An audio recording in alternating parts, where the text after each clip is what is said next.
Again, thanks a lot, and apologize for a little bit of delay. We are supposed to start exactly as we mentioned here at 9:30, and usually we are precise on timing because we believe that this part of the change we can do at any community. Now, this workshop is beside myself. I'm Dr. Mohammed Bouhadji. I come from Bahrain, for those who first time meet me. And I am the founder of this organization called SIAS, which I'll talk about in just a few minutes. But I have also with me Librata, and we have also another PhD students who specialize also in socioeconomic impact assessment. We are available in 38 countries. This come from SIAS is only here in Rwanda, called SIAS. But this organization has established more than 17 organizations around the world, and our availability through other NGOs, other universities in 38 countries. We are spreading very good in Africa especially. And now we decided to do our first PhD, our own PhD and master program in this country. We recently had a HEC assessment, so we hope that we get accredited hopefully soon. We've been waiting for that for a long time. And I hope that some of you will be our students, whether for master or PhD. We have done this is our 6th workshop. So we believe that these workshops should continue, regardless of we do academic services, we do projects. Because these workshops, we call them open day workshop, means that you can participate in and you can at the same time also can get from you some feedback relevant to maybe your potential projects. Like for example, Ali, he have a project. We have some people already, they started their own projects and so on. We support these projects not only technically, which is our main strength, but also some financial support, which is limited financial support. I'll talk about 300, 500, 600, maybe 1,000, 1,500, 2,000, 3,000 euros. This is the range. Okay, that depends on the project impact and in the project, let's say, potential to continue. Especially now, we registered here as a private entity, not an NGO, so that we can easily support these projects and also make a profit in case we can make a profit together with you. Okay, so it's like win-win situation at the same time, so that we ensure sustainability of such organization. Because it's easy to establish organization, but in the long run, how we can maintain it. Especially, for example, if I am the founder and I die, maybe my children are not interested. So for that, we needed to have something, like a more of private. So what we specialize in, we specialize in inspiration economy, resilience, all these names, maybe the first time you hear about them. Of course, community development, you heard about it, but our techniques in community development is different. We focus on future foresight, means how can we solve the problem of the future from now? For example, certain diseases are increasing in Rwanda or in Africa or in the whole world. Okay, for example, like obesity, like my case. Okay, the more we'll have people who's going towards middle income, the more we'll have people who will have what we call them NCDs, non-communicable diseases. And one of them is obesity, blood pressure, diabetes, and so on. The thing which is coming now, of course, most of like the Arab world and Africa, the majority of our countries are youth. But you can see in Europe and different countries, the majority, there are many people now, is becoming to be similar to maybe to the amount of youth or more. And in Japan, in Germany now, the number of people who are becoming dependent on the system of retirement and so on is so much more than the youth who can give to the retirements, right? They are the contributors. So we are talking about aging economy, how we can prepare for aging economy and how we can solve the problem of the world through aging. Because aging, by the way, is not bad. It is good because with it comes wisdom, with it comes the extended family, with it comes the stability. But we see it now, it's a problem, right? So how we solve, how we can bring solution for that. Because this is what we can't control. Okay, so what we do is that actually we see every problem, and this is what you're going to see in our maybe future, if you attend our, like Ali attended our program, always we see that the problem is like what? Like opportunity, right? Any problem for us is an opportunity. It's not a problem. So we don't bring solutions for a problem. We bring opportunities for problems. Okay. And this is the mindset that we want to establish here. And we are people. We are not supposed to be dependent on people supporting us. We suppose okay, we need sometimes money, right? But not always the money is the main resource. In your country, you are much richer than maybe even Arab world, because you have the water, you have the greenery. But now you see it only financial. Okay, but if you start to see the natural resources, the human capital, the knowledge resources, the physical resources, you are much better than many other countries. Of course, the most interesting, you see many of my books also, in youth economy. I hope after you finish the workshop, you visit the library with Isa. Youth economy is again a program that we are hopefully we are going to launch. Recording in progress. Certainly, in the coming future, which is again for master and PhD. How we can use the spirit of youth and the energy of youth, okay, to build the communities. Okay. Now the spirit of youth, I claim, and I have the spirit of youth maybe more than you. I claim. I don't know. You can't see my history, but the energy I don't have it. You have the energy. Okay. So we are saying if we start to build the spirit of youth in us, it will stay all our life. What means the spirit of youth? They take risk. They like to try things. They will not be, they'll be more resilient. Okay. They'll be more persistent. There'll be more perseverance. You know the difference between persistence and perseverance, right? Okay. Because these two things, persistence and perseverance, they bring the passion. And we see many youth, they have passion different than other youth. Passion, they are passionate about doing something. Even if they start with maybe bicycle in the beginning. Okay. I have a story of one guy who worked here with us at Karim, right? Yeah. Who have worked as a labor, then as a builder. Then he collected the money and he's now having a bicycle. But his dream is much more than this. And this is people you respect. Okay, because you see that they are progressing and they have a dream. They have something that they want to do regarding this thing. And then we have also the poverty elimination program. This is again, we are very popular in that. You can Google my name and you see how much we are highly cited in that if you are interested in academic side. We not talk about poverty alleviation. You know the difference, right? We talk about poverty elimination. Means how to eliminate poverty in a community. So we bring people out of poverty line. Okay? And this is, by the way, easy, not difficult. You know what's the difficulty?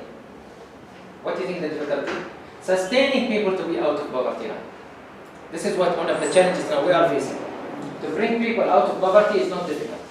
But to maintain people out of poverty is the difficult. Okay, so how we create that, this is why we're doing research and so on. And then we have the women development. We work, you see the word work mainly in women, what? Empowerment, right? But what we are calling for is women development and women advancement, which is totally different than women empowerment. Women empowerment means you empower them. As if women, they need to be empowered only, okay?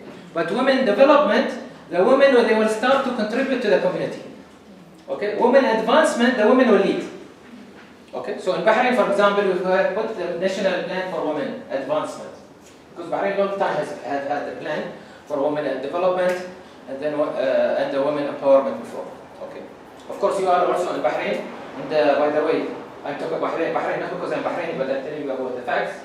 Is that one of the leading countries in women, the gender-wise, I mean the United Nations, UNDP, or HDI, is Bahrain and Rwanda. They are very developed in that area.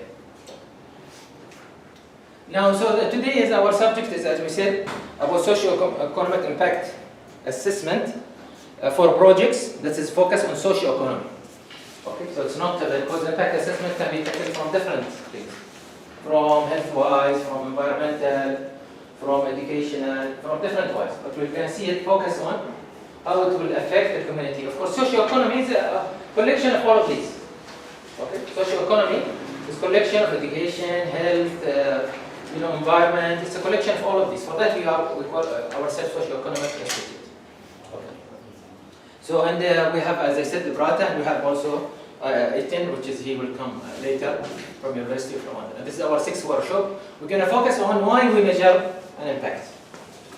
Why it is important for any project, Ali, if you're going to do your project, and you measure the impact.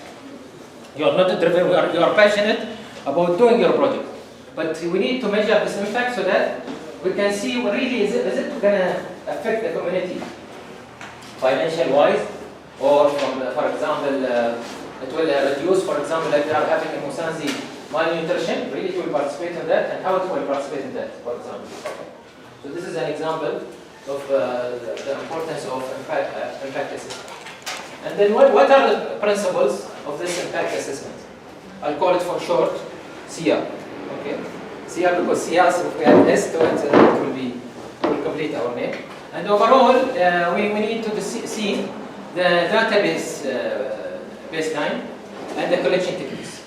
This is, as I said, you have to say disclaimer. This is only an introductory workshop. It is not a complete workshop. So a complete workshop we can do later when we see people are interested. So please reflect that if you are interested, and for 5 days, for example, workshop. For those who are potential for us to take a project, maybe we'll take you in these workshops. Again, our workshops, for Rwanda especially, we are giving it free. So the intention here is that to bring leaders from this community to the world, and starting from Rwanda. That's the idea of this, and East Africa, of course. I think we have people from also from other countries. Erwa? Yeah. From? We have two from Kenya. Kenya. So now, why we measure an impact? This is my part which I start with, and then. By the way, guys, if you want to open the windows, you can open the windows. You can work on it. Feel free to. So why we measure an impact? First of all, let's remember is that socio-economic impact, it is all about management of change. To create an impact, it's not only to put it in a paper, but how you're going to manage the change. Okay? And this management of change needs very important things. Okay? And if you want to do any change in any community, it has to touch the heart, it has to touch the spirit, it has to touch the heart, it has to touch the feelings of the people, and it has to create a real outcome on that. For that, I start with the spirit. So if we want to create an impact, we need to appraise the spirit of the community. And our technique is that we don't use impact only for measurement, so that we put it in reports. Okay? Our technique is that we use the impact assessment so that we start a project, and we manage the project through this impact. Okay? This is the techniques of SIAS in general, in all our projects that I told you in different countries that I mentioned. So, since we are talking about change is a formula. Okay? Many people, they don't know what means change. They think change is something just only about spirit and so on. Change is there is a formula. If this formula comes, then change will happen. Okay? First of all, how much people are dissatisfied with their current situation? Okay? And they want to go to the goal. Because we are putting a goal, for example, every project, we're giving a goal. For example, availability of water, or availability of food, accessibility for people with disabilities, accessibility to education for vulnerable people. Okay? How much people are really dissatisfied with the current situation and they want to change? This is very important. And for that, this is why we need to measure. This is what the laboratory will tell you why we measure. Why we do interview, why we do questionnaires, why we do field visits or observation or collect observation and so on, so that we measure these things together. Then we have to create a model. So one part of the change is that you have to have a model. This model will be always your reference. Okay. So this model will have requirements. This model will have like variables, certain variables. If it is there, then the model can move forward. Lisa, giving me new. Lisa? Okay, your ink is Shisman. So for example, this model will be open for me, this blue one. This model we usually use variables, okay? 3 variables, 1, 2, 3. Let's take for example Ali, okay? Ali project, okay? He want to do project about the chicks and about poultry, okay? In a certain community specifically. So we have the right guy because he's trained, he's passionate about it, he has some knowledge about it and so on. So this is one of the variables. Okay, and he will have. We have to bring people around him. So beneficiaries, direct beneficiaries are a lot. Okay. Then we have that the community he's doing the project in. Okay, why he want to do in this community? Why not other community? So this is another thing that is we going to focus on. And then here, what is the thing that will support that this project will be successful, whether from economical point of view, from social point of view, from the life changes, persistence of the people and so on. So this is an example of a model. Okay, so we build a model through variables, and usually we use in inspiration economy, resilience economy, we use this triangle thing. Okay, so that we always focus and we don't increase the number of variables and so on. So I was saying that this is one of the things. So we have people that is when we feel that this community is the right community, they are dissatisfied, they are really committed to this, they will not opposing at least, for example, Ali's project, they will be supporting Ali project because they consider it to be supporting the community. We have, the model started to be done, and then the process of managing change. And this is very important for any project. One of the challenges in socio-economic projects, they brought us what, is that we start projects, but we don't know that this project, after we finish, for example, doing something for this community, for example, or for this project, 6 months, 1 year, then we remove our hand, we think that this project will sustain. Most of the time, if you don't have this close supervision, for at least 3 years, the project will, what will happen to them? They will fall down again. So the monitoring, I'm not talking about the money now. The money might be in the first few months only to support them, but the way the people are working, how they are, collecting their data, how they are managing their project is very important in the long run. This will create what we call for us the pull. Okay? The rope is the pull. We need to pull things, not to push things. It means that after we build the spirit, after we see that the changes will come, then we have to bring the pull thinking. Pull thinking is that we will be selective where to invest our money, where to measure, what type. We don't exaggerate. Oh, this project will change the the life of the people. It will eliminate poverty. If you are starting with a project with $600 or $1,000 or $2,000 like we do, our project is in this range. We are not a financing organization or big international organization, NGO. We are focused on doing projects so that we bring models for the community. And then you have to be very selective.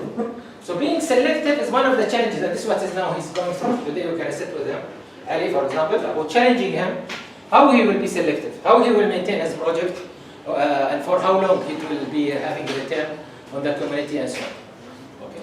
And then, of course, this will start to show that it should touch, as I told you, the heart and the content.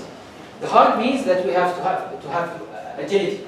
Agility means team spirit, persistence, and so on. We have to have a clear throughput. For example, after 6 months, what will happen? After 1 year, what will happen? Okay. After 18 months, what will happen? And this is why we say the content also very important. Content means that we should have now starting to have a report. Okay, one of our guys in Musanzi, he have a report every quarter, every 3 months. Okay.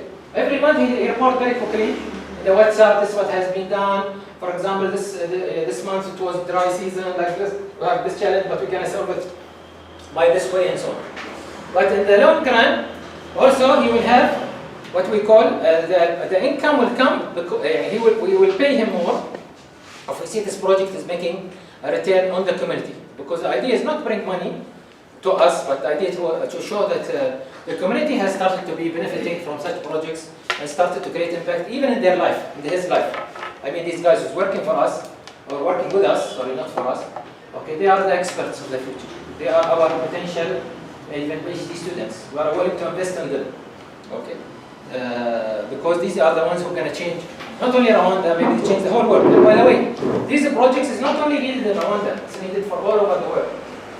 So this is again something that is... I will give you a case which is very dear to my heart. Usually case studies, we put it in pictures and we put it in like this drawing so that it's easier for us. It's a long case study. We summarize it this way for our students. there was in northern Bosnia. Bosnia, by the way, going through, a war, okay, a civil war. Maybe you heard about it. It was at the same time when you had the genocide in Rwanda, which is in 1994. They had it in 1992, actually. 1992 ended in 1994, and this war caused many people to be displaced, many people to be, let's say, created poverty, a lot of poverty. But these many organizations came. One of these popular organizations in Bosnia, in a place called Bihać, and this is what I said here.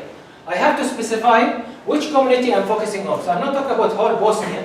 I'm talking only a specific place in Bosnia, which is northern Bosnia. Even I'm specifying for you the place.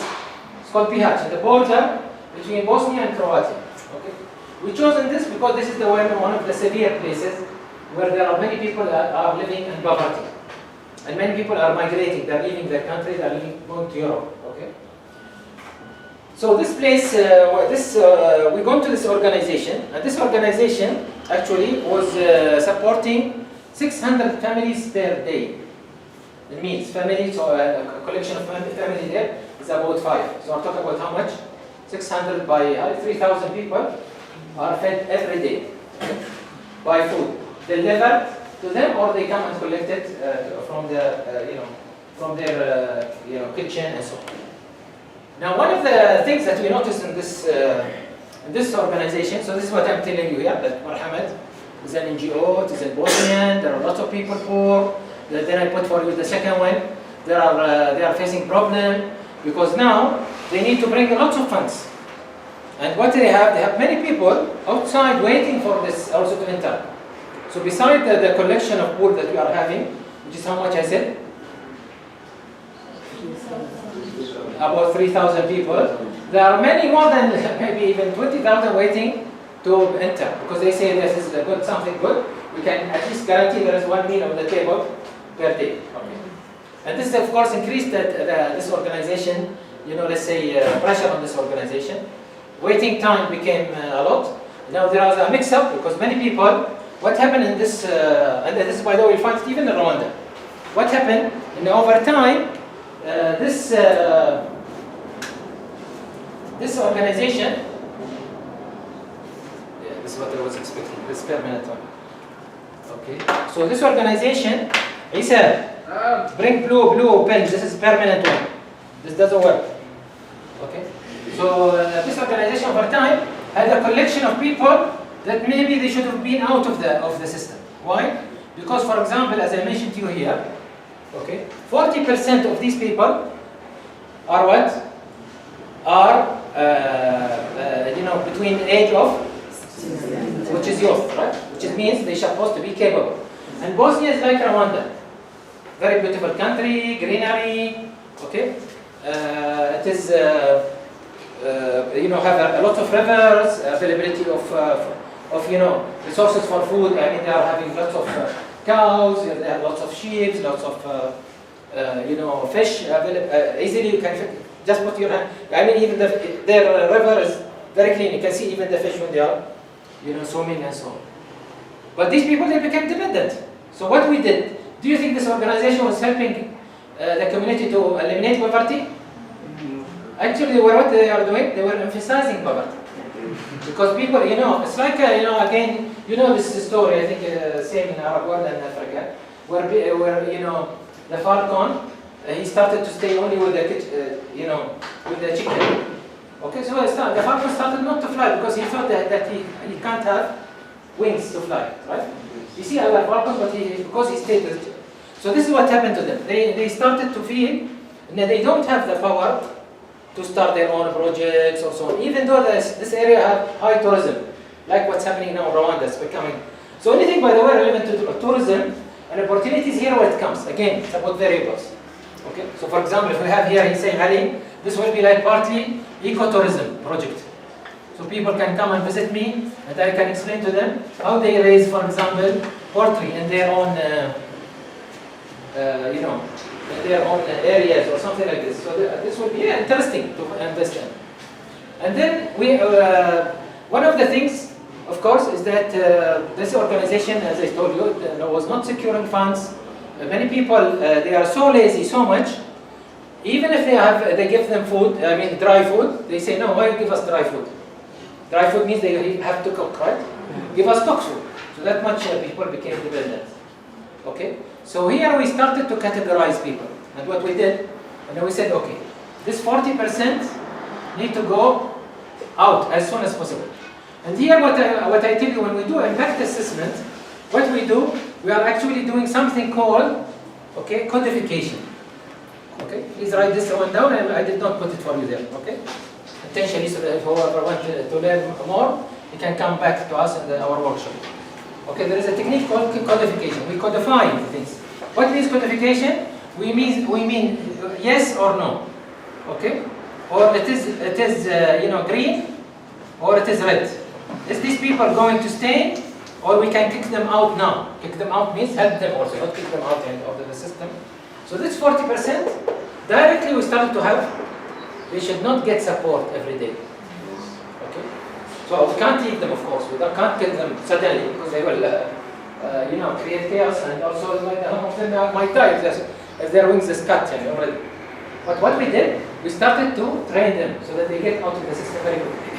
Clip them to other organizations. Okay, so for youth, they started to be participating in this same NGO, not someone else helping them. They are the youth of these families. They started to be the ones who cook. They are the ones who can deliver the food instead of bringing other people and you pay them money and so on. So this was one of the things. So that as a result, as we said, we created a change in making people not to be dependent and over all. So this is what we talk about. And first of all, we do codification. After codification, we do something called classification. Okay? The difference between codification and classification is very simple, but yet it takes a long time. Now I said before, we had red, and then green, and here we have what? Yellow. It's like a traffic light. Now we put the yellow, okay, or the blue. Start to have here. For example, these people are okay. They are not ready to go now, but they need, for example, 1 year, 2 years to be invested in them, and then they can go out of the system. Okay. Again, this is part of the impact assessment. When we do it this way, so that okay. And then we based on that, we go to the third level, we call it stratification. Stratification means now the organization is ready to be a leading organization. So this organization called Marhamat, they got many awards because of this project. They got awards later because they have managed not only to create opportunities for the people, but also they started to have, the people who really deserve this thing, they started to get the food, the right food, and also they started to diversify their income, which I'll talk about later. So the idea of socioeconomic impact is about understanding what is the positive, what is the negative, and the impact that we're going to do. We understand the potential consequences and the benefits of the initiative that we're going to do. And then, of course, we measure the direct impact, the indirect impact, the cumulative impact. For example, the direct impact, when we started to do this project, okay, is that these youth now, they are more resilient, right? So in case, even now, if nobody gives them food, because they started to know that the power is within, they started to contribute to the community. And some of them became social entrepreneurs or entrepreneurs and so on. Okay? Some of them, they gone into honey and so on. And by the way, I invite you to visit our YouTube. So if you write Muhajji, you can enter to this, my name is there in the first slide. You can see many of our YouTube. I mean, there are more than 3,000 uploaded case studies there. Okay. And then we have also the short and long-term impact. What is the short? For this organization, for example, the short-term impact, the first of all, they became more respected from the community because they started the community started to see them not only as people who cook food and give food. And even they used to claim about them that these people are politically biased. Why you give certain group, why you don't give certain group, and so on. But with time, even the government started to support them. They started to give them land, started to give them support to buy from their products. And even we invested in doing for them a bakery. Okay, because most of after you study, after you do a study like impact assessment, you go through the details. What type of food they eat. So we sat down with the poor. And we started to see what is the main food in Bosnia. In Bosnia, the main food for them is the toast, you know the toast, the big one, the roof. Okay. This is the main food actually. Other things is easy for them. This is the most difficult part. So instead of buying from a bakery, this became what? Instead of having a cost center for buying from a bakery every day, we created for them a bakery. Started with a bakery machine at the beginning, only simple bakery machine, and then it grown to be a bakery, and then grown to be a big bakery. So now one of the largest bakeries in the north of Bosnia is this organization, which is it's open for selling for normal people, not only for the poor. Okay, so this is what we say about positive and negative impact. So if you see this case study, and this is why I'm putting for these pyramids, okay, so that you understand also, and then later you can link when Liberata talk about that. If you see this case study, you see that the majority of what they were doing, this is their majority of customers, okay, which is affecting the project now. The families that need to cope with poverty, they live day by day, okay, and they are living by tangible help. Means they are getting food or dress or shelter or something like this from this organization. Okay, but the organization was very poor when it go up. How much they can bring people out of poverty? Zero that time. Okay, how many of their people that they've been having since 1992, as I told you, how many of them they've gone out of poverty? Zero. They couldn't have revenue. Okay. So this is again something good or bad? This is something bad, right? So now even you guys, if you go and work with any job, what is the first question you should ask them? How many of the people, especially the working in poverty elimination, how many of those people really have changed? You see that most of the organization, the same pool of the people that are helping in the last maybe 5 to 10 years. Is this good or bad? It's very bad. It means you are emphasizing something. Okay, instead of eliminating something, you're emphasizing something. If you are helping the same children, let's say orphans, if you are helping them, the same ones, and these guys they did not go out of the system because they became more strong, because you found for them, to be more independent or something, it means you are having a problem. It means you are emphasizing a problem, not eliminating a problem. And then, of course, the capacity to help the people to discover opportunities. We found also zero in this organization.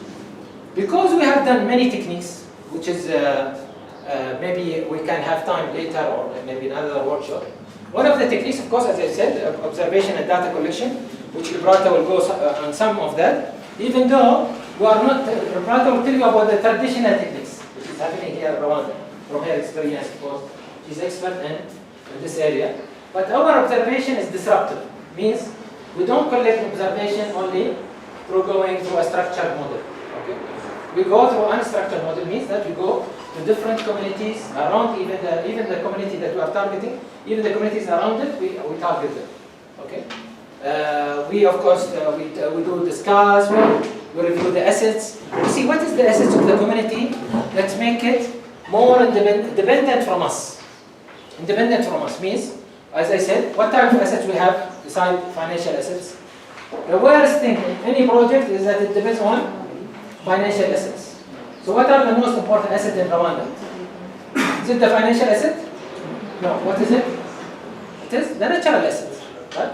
You have natural asset that can be capitalized on a lot. Okay. The second one is what? Is the human capital.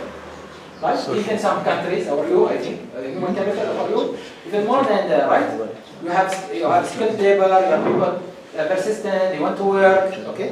If they find the opportunity and so on. So this is one of the, then we have the physical asset. The capability of the community, are they healthy or not? This all is important for any project. Okay.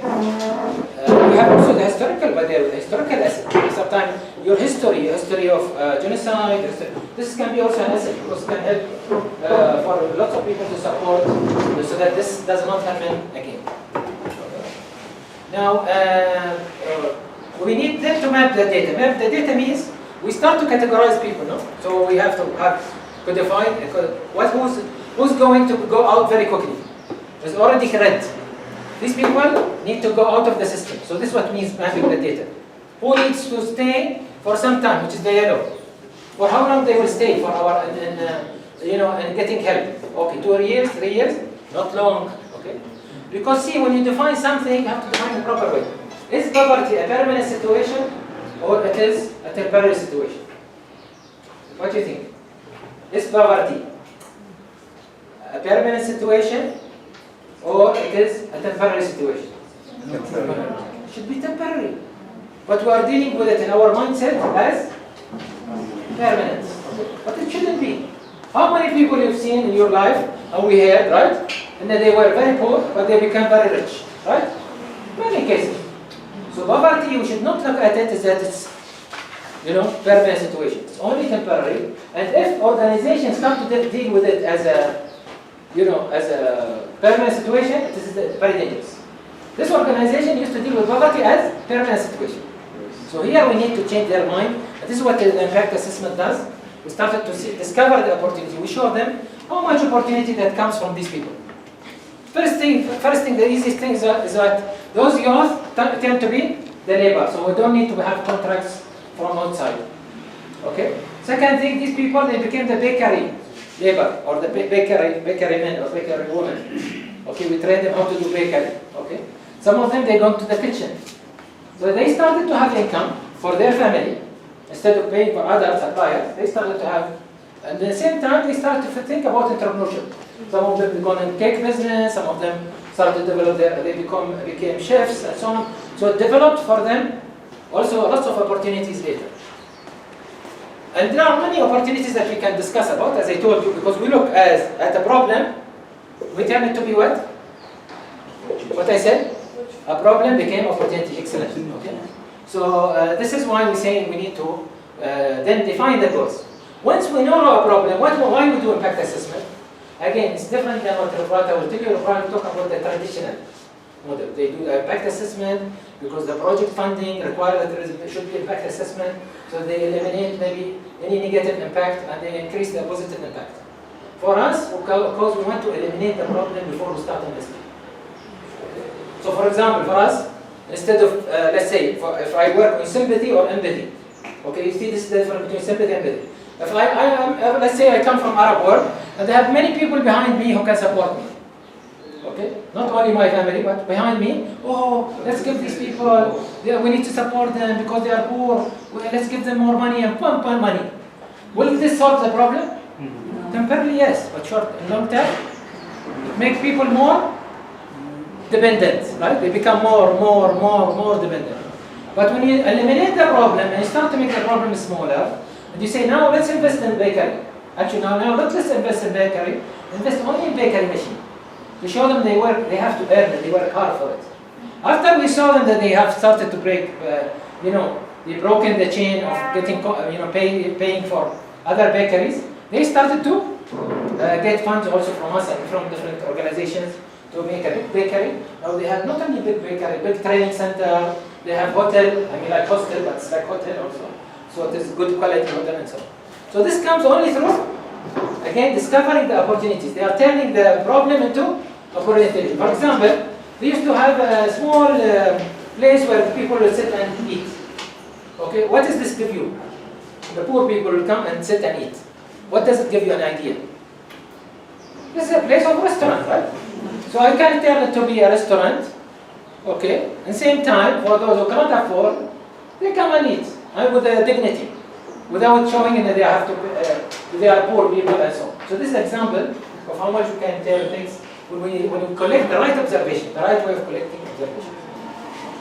So the case of Marhamat is going from quantitative to qualitative over time. Okay, because we didn't do quantitative, we could have not known how many, because they didn't have data. Sometimes when you do a project, you have, if there is no data, you have to start to do the data. You have to use the Excel sheet, you have to put the numbers, the right numbers, because such organizations sometimes, or even for your project, things will not be defined properly. And usually you should not depend on secondary data. I know, for example, Rwanda is having very popular statistics, right, which is produced by the government. But you should have also your own data about your project so that you can really be specific on what you are trying to do. And then you start to mitigate, the risks after that, which is, we can go through that later. Okay.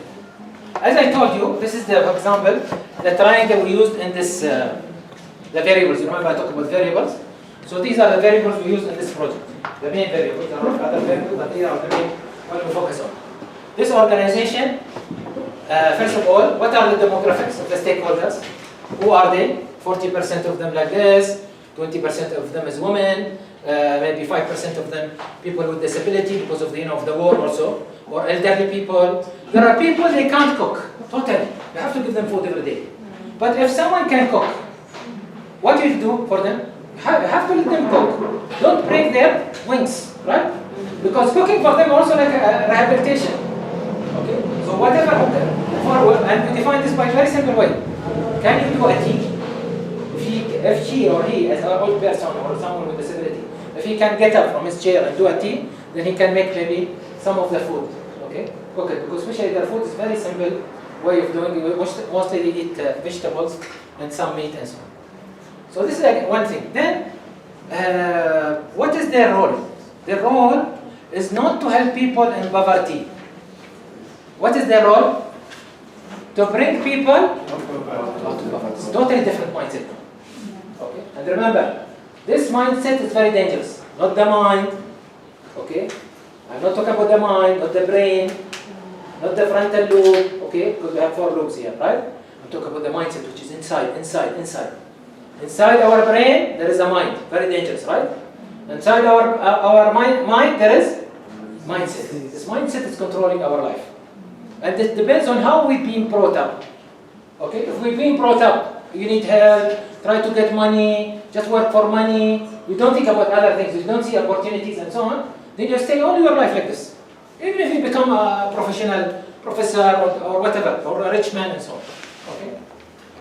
So this is very important, and we change the mindset of this. Yes, for that we redesigned the goal for serving the poor, which is eliminating poverty in general. And this is why this project, we, as I told you, we got the first award from us. But later, of course, we got many awards, even international awards, because of how much people eliminated poverty.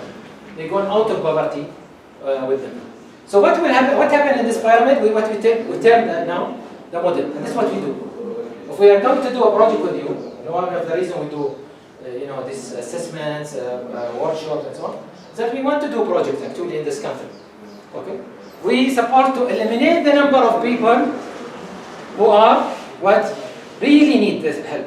They are really, we know from data, from visiting them, that these people, they deserve the help. Okay? Because they can't cook, they can't walk, they can't blah, blah, blah, okay?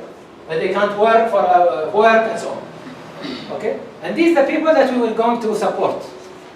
Yeah, support by our project, right? But the most important thing is that are we really building the capacity of the people to come out of poverty over time? Okay? Because this is the idea. What's happening to us, ladies and gentlemen, brothers and sisters, my daughters and my sons, is that we are living in a capital-based economy. Right? I want to change your mind to come to our inspiration economy. The difference is so much different. Okay? See, capital-based economy is the formula based on this. Okay? This is the formula now is controlling your mindset. Okay? Supply versus demand, right? We are in our inspiration economy, we are saying no. Minimize the supply, raise the capacity. The capacity in the human capital, in the natural capital, okay, in my skills, I use my youth, use my natural resources, so that I can raise the demand. Okay, this is what we do, yeah, and this is what we did. We raised the capacity of the poor by first, number one, realizing that this youth is youth economy. Okay, they are good for youth economy. They can create lots of projects in the community. For that, this community now have many eco projects. Means that people can visit them to see, the beauty of the land. They can see the sheep and they can see and so on. And then they charge money for that. And then we raise their capacity to stay out of poverty. Because one of the things now, many governments or many communities, they claim that this year, for example, we brought many people out of poverty. But are they away really from poverty? No. When you say people out of poverty, it doesn't mean they are away from poverty line. It means any crisis happen, like Corona, like COVID, right, pandemic, what happened to those people? Drop down. You want to bring people away from poverty as much as you can, not only out of poverty. And this is what, again, why we do this impact assessment and so on. Now, the final story of this is that after we did the project, we started to do network, means with the university, so that we don't keep this organization coming back, because, you know, again, the mindset is not easy to change. Mindset is made from 4 things. Please write them down. Mindset is different than the brain, different than the mind. The mindset is made from 4 things, okay? One thing is assumptions. Okay, because we are getting used to, you know, some things, so we assume always that this is the right way. The second thing is attitudes. Okay? And this is very difficult to change. Then third thing is behavior. Okay? And last thing is reflections. So if we want to change the mindset, means we need to follow up more, follow up. The way we follow up, different techniques. Either we do it ourselves, or we bring people who from that community who will support them. For example, social workers in the College of Social Science, okay? Hospitals, because they will do a checkups, proper checkups to avoid diseases. Because if there is diseases, people get sick, means we're gonna spend more money, or this organization going to spend more money and so on. Okay? So this is very important that we build this network, we prepare the codification and the classification in a proper way, and we train them how to manage their data. Because as I said, helping people is easy, but bringing people out of poverty is very difficult. If you want to bring people out of poverty and stay away from poverty, you have to have this always. Who now is turning to be from yellow, they are going to be green. How many for this red, we can bring them to yellow? Okay? How many will stay only red? Because they are too old, they are this total disability, they are bedridden. These people will stay, we should make them the less people, right? The majority of people, they can be yellow, they can be green. Any one of us can be an entrepreneur, can be someone who is independent from others. And this case study, of course, if you notice, all it talks about the major thing. Is it money or the social asset? It was the social asset. All our impact assessment in CS, for that we are called Socioeconomic Institute for Advanced Studies. Means we are socioeconomic, focusing on social related things.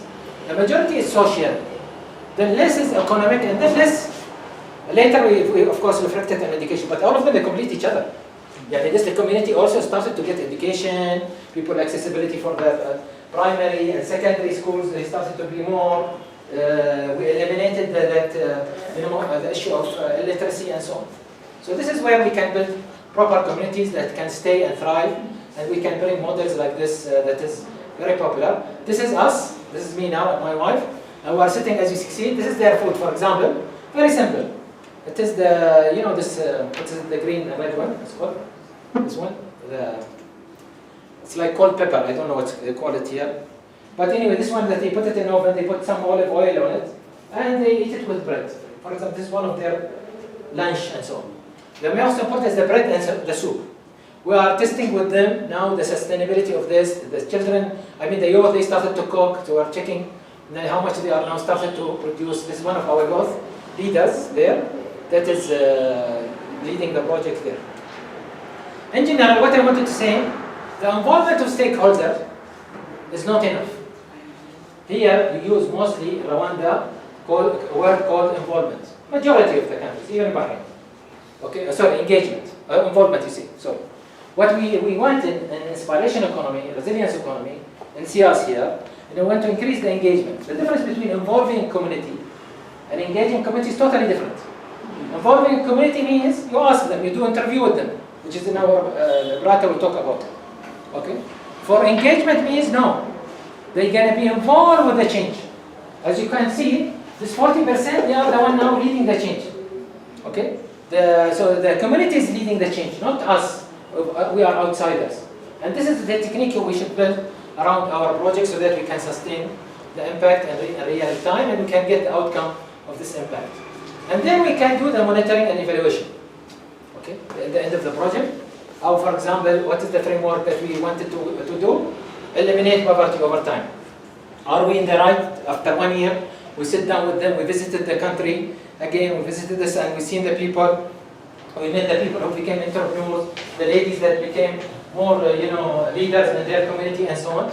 And then the key performance indicators that is helping the community to be really a case study. And we have a published case study. So if you want this case study, also we can send it to you. Please ask Herwa so that we can send it to you. It's available in the... Many of whatever I said now, it's all case study videos and everything, we can send to you so that you can see. In the end of the day, we are talking about these 4 blocks that raise the capacity versus demand, not the supply versus demand. The 4 blocks of our change, okay? First of all, we understand what is the baseline conditions we observe. Okay? First we observe, we go to the poor people, and then in the case study you'll see their photos also. How we visited the poor and we've seen their areas, okay? And then we identify the project variables, which is I talked about here. What are the main project variables? Okay, these are the main project variables I was talking about. And then the third thing, we go for visualizing the impact. Okay, what type of impact I want to create? You want to create in your community or through your project. It might be even a personal project, it might be an entrepreneurship project, not necessarily an NGO project, but it has to have impact on the community so that you create your legacy. Okay? And then the last thing is, of course, you have to have a curiosity and monitoring and exploration. You have to bring from this community people who are curious. As I was saying about Ali and other people, we want people who are really we can invest on them because they are curious about change. They're not only working for themselves, okay? And they are not only saying what's happening to me. They are saying what's happening from me. Okay? This is the people that I'm looking for. These are the people that we are willing to invest on them in even our PhD or master program and so on. Okay? And this is where we can build the capacity versus demand. Okay? Not the supply versus demand. Here the change will come because here we'll have more public engagement with the project. More people will be changing. So the more, what is inspiration? Inspiration, is it something you motivate yourself about or you motivate others or you inspire others? It's inspiring others. This is the word. Motivation means self-motivation. And you always need someone to help you to get motivated. Inspiration, no, I have it here. And I am, or me, or you, or all of us, we are creating many projects because people started to copy us. And inspiration economy is different than capital economy. The more people copy us, the more we are inspiring. In capital-based economy, the more people copy us, they are my competitors. See the difference? So we want people to copy us. Because the more people copy us means we are doing successful story. Okay? And this is your legacy. All of us are going to die from this world. What is our legacy? Is that how many people we have impacted, directly or indirectly. Okay? Not by talking only, by doing. Okay? And this is what we are targeting. Because here later, when we do the screening and scoping, we call it technique for impact assessment, we can see the impact has come to be realistic and very strong. Any question on my part? Because now I'll give it to Brad. Any question? I go fast maybe. Okay, so what is, okay, let me see how much you are with me. So we have a brain, we have a mind, mindset. Mindset, which one is the most dangerous one? Mindset. So all of us have brains, all of us have mind, but what differentiates us now? Mindset. Okay. It's more important than our shape, our color, our religions. No, it's more important. Okay? It is the one that is making us going this way, this way, this way, and we make every day, every moment, we take decisions because of this mindset. Okay? Mindset is made from four things. Without seeing the paper. Assumptions. Before that, assumptions. So the assumptions, what means assumptions? This is the paradigm. Yes. You have the word paradigm? Imagine, I'm assumption, to give you assumption. When I was young, I was going to be beaten by a dog. Okay? So what now I think, every dog now when I see it in the road, my heart will start beating. Why? Because I think every dog will beat me. This is my what? Assumption. Maybe it's not true, right? Most probably it's not true. But because I built this, because in one-time experience, this assumption has built. So what is my attitude? This is my heart pumping. I start to be careful, right? I start to go near my car, okay? To run away and so on, okay? What my behavior? Okay? If the dog is coming just near me, maybe they want to hug me. What I do, I hold the stick and I want to beat them. Because I think that they will beat me. This is my, because my assumption and my attitude are reflecting on that. Okay, now what is my reflection? Is to run away. Okay? So imagine that this is happening to us. I'll give you this example so that you can imagine this happening to us every moment. Your decision to take this, to drink it, to throw your pen, to write a note, it all depends on this mindset. Okay? And this is the one that is going to defeat or make your fate, sorry. What's your fate when you leave this world? What you have left, okay? It's not about family, not about money, it's not about physical assets, okay? It's about this mindset that has, and many people, you know, when we go to the graveyard, we say, oh, this guy had many good ideas, but he never implemented them, or she or he, right? Yeah. Why? Because of this mindset. Okay, so be careful, and thank you very much. So let's give the floor to your brother. You can introduce yourself and... Thank you, Dr. Mohammed. My name is Kamara Jay. I am a socioeconomic research assistant. You raise your voice because here they are not hearing. Okay, thank you. I will continue on the socioeconomic impact assessment. We will see about the principle of socioeconomic baseline and data collection on socioeconomic, and also we see type of socioeconomic impact assessment. So objective for this session is to develop greater awareness related to socioeconomic practice, which will help to address Rwanda's community needs.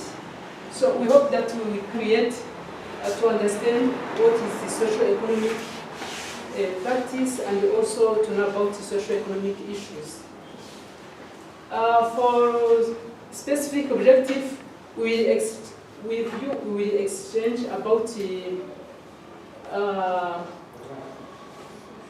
principle of impact assessment for socio-economic projects, and also we see, as I said, socio-economic baseline data and the project techniques, and also we see about the types of socio-economic impact assessment.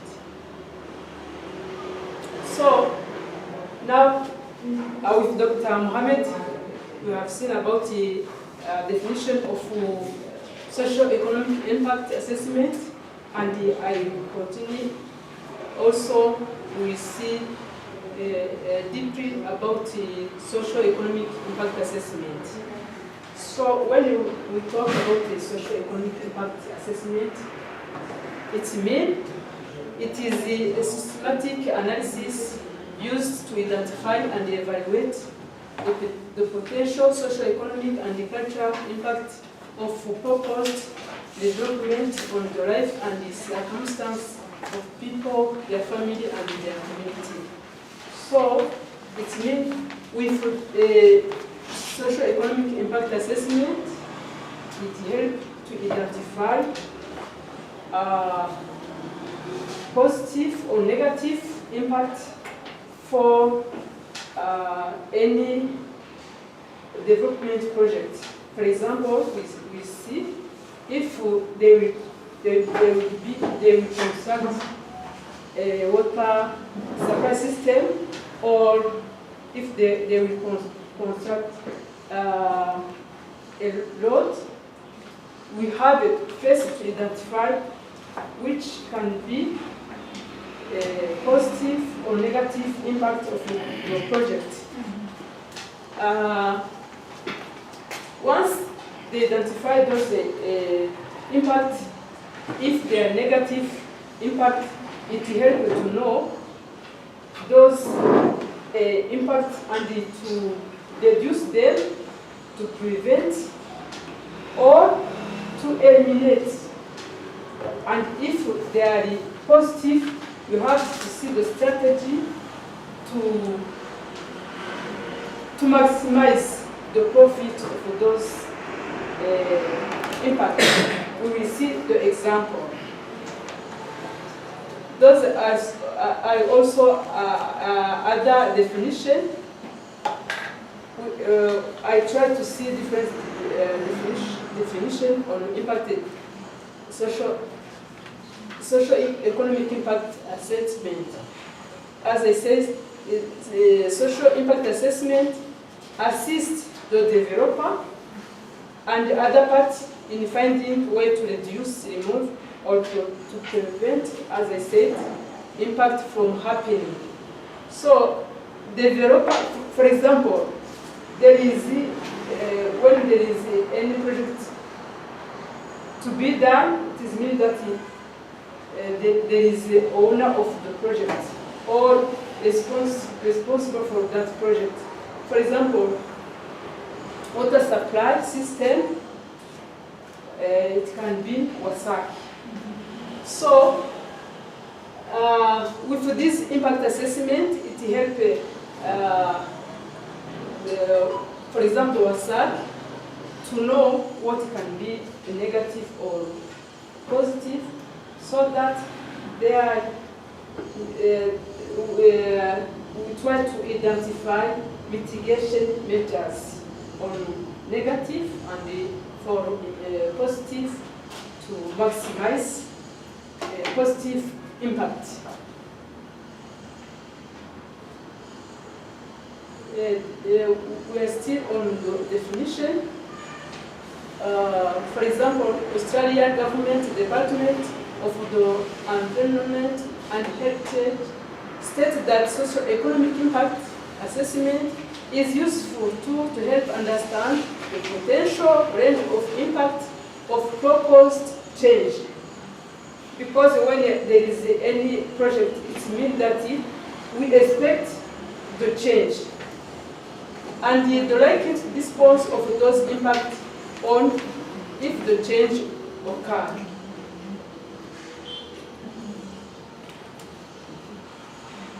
So, we are still on the definition.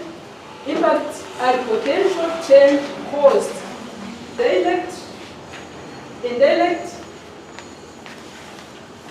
as Dr. Mohammed has explained. It can be direct, indirect. You can see impact direct or in indirect way. They can impact can be in whole, in part.